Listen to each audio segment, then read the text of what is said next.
कहते हैं कि हिम्मत करे इंसान तो क्या हो नहीं सकता। हर चीज़ पॉसिबल होती है, लेकिन हिम्मत करना शर्त है। बाज़ लोग हिम्मत हार देते हैं और वहीं से उनकी नाकामी का आगाज़ होता है। तो ये वो फील्ड है हमारा जहाँ पे हमारी एक दफ़ा तो हमें भी नाकामी का मुंह देखना पड़ा, लेकिन हमने हिम्मत नहीं हारी और हथियार नहीं डाले।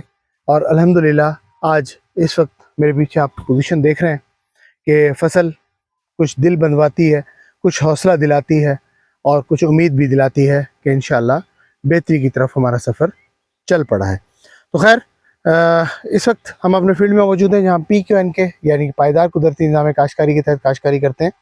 तो ये हमारा फील्ड वो है जिसके अंदर हमने एक दफ़ा काश्त की थी फसल और उसके बाद वो फसल जो है वो मुकम्मल तौर पे फ्लॉप हो गई थी। तो ये देखें माशाल्लाह, ये उसके बाद की पोजीशन है कि जब हमने इस फ्लॉप फसल को एक दफ़ा फिर हिम्मत करके दोबारा से असर नौ काश्त किया।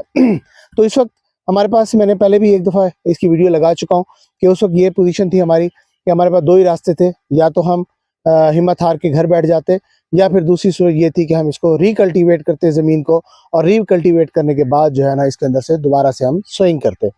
तो दोबारा से सोइंग करने के लिए हमें जो कॉस्ट आनी थी वो इतनी ज़्यादा थी कि वो अनबेरेबल थी, वो हमारे लिए अफोर्डिंग नहीं थी। क्यों?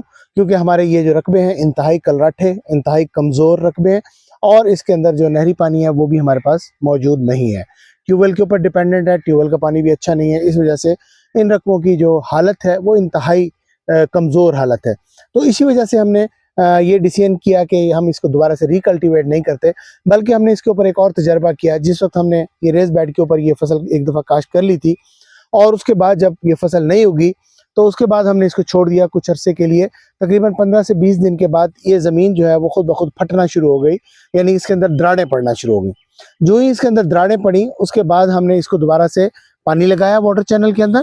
पानी लगाने के बाद जब पानी उन दरारों के अंदर चला गया और दरारों में नमी आ गई, तो उसके बाद हमने इन बेड के ऊपर दोबारा से असर नौ छट्टा दिया, और बीज जो है वो कुछ ऊपर रह गया और कुछ उन दरारों के अंदर चला गया।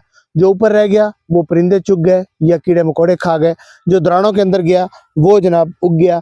और आज अल्हम्दुलिल्लाह आप पोजीशन देख रहे हैं, तो ये देखें, तो ये बहुत ही इंशाल्लाह अल्हम्दुलिल्लाह हेल्दी और ख़ूबसूरत क्रॉप है।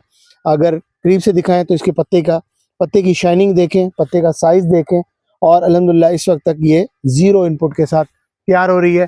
किसी किस्म का कोई परचेज इनपुट इसके ऊपर इस्तेमाल नहीं किया गया, ना कोई फर्टिलाइज़र अभी तक यूज़ किया गया, ना इसके अंदर किसी किस्म का कोई फोलियर अप्लाई किया गया। तो इस वक्त ये क्रॉप जो है ज़ीरो इनपुट के साथ तैयार हो रही है। सिर्फ रेस बेड निकालें और उसके ऊपर हमने इसको काश्त कर दिया है। और ये है कि इस वक्त जो पोजीशन नज़र आ रही है, तो ये पोजीशन इंशाल्लाह हौसला अफजा है। पहले पुरानी पोजीशन, पुरानी वीडियोस हमारी चैनल्स पे मौजूद हैं।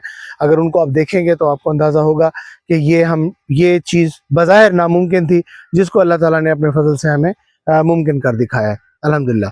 बाकी देखते हैं आगे ये हमारे साथ क्या बिहेव करती है। इस वक्त हमने इसको एक और पानी लगा दिया है, ये मेरे पास नीचे आप नमी देख रहे हैं, तो एक और पानी इसको हमने लगाया है, और उसके बाद उम्मीद काफ़ी है कि इस पानी के बाद शायद और पानी की हमें ज़रूरत ना पड़े, और अगर पड़ी तो शायद एंड में जाकर जिस वक्त ये फ्लावरिंग पर आएगा तब जाके हमें इसकी शायद ज़रूरत पड़े। तब तक इसके लिए पानी की कोई ज़रूरत नहीं है। फ़िलहाल ये किसी किस्म की कोई डिमांड नहीं कर रही, ना कोई फर्टिलाइज़र की डिमांड कर रही है, ना किसी और चीज़ की डिमांड कर रही है। फ़िलहाल क्रॉप बहुत अच्छी जा रही है। आगे देखते हैं क्या होता है। आप कमेंट्स के अंदर ज़रूर बताइएगा कि हमारा ये तजर्बा कामयाब रहा या इसके अंदर मज़ीद बेहतरी की क्या गुंजाइश मौजूद है। बहुत शुक्रिया। मैं इरफान, डिस्ट्रिक्ट